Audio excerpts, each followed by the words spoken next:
কলকাতা পুর নিগমের মাসিক অধিবেশনে বৃহস্পতিবার চরম উত্তেজনার ছবি ধরা পড়ল। এদিন দুপুর 1টা নাগাদ অধিবেশন চলাকালীন মিনি পাকিস্তান মন্তব্যকে কেন্দ্র করে তুমুল বাকবিতণ্ডায় জড়িয়ে পড়েন কলকাতার মেয়র ফিরহাদ হাকিম ও বিজেপি কাউন্সিলর সজল ঘোষ। দুই পক্ষের তীব্র বাক্যবাণে একসময় পরিস্থিতি হাতাহাতির দিকেও গড়িয়ে যাওয়ার আশঙ্কা তৈরি হয়। সূত্রের খবর, অধিবেশনের মধ্যেই বিতর্কিত মন্তব্যকে কেন্দ্র করে পাল্টা অভিযোগে সরব হন দুই পক্ষ। ক্রমে উত্তেজনা এমন পর্যায়ে পৌঁছয় যে সভাকক্ষ কার্যত রণক্ষেত্রের চেহারা নেয়।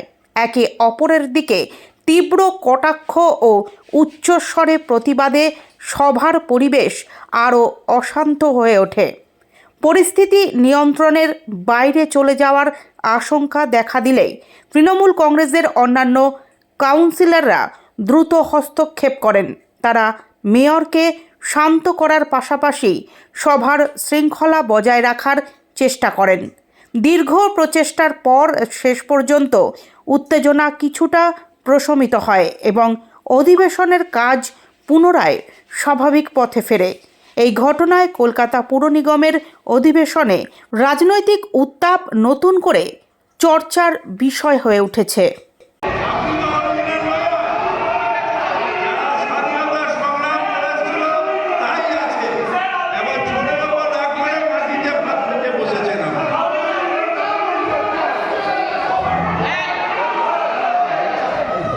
মানে চাবুক কথা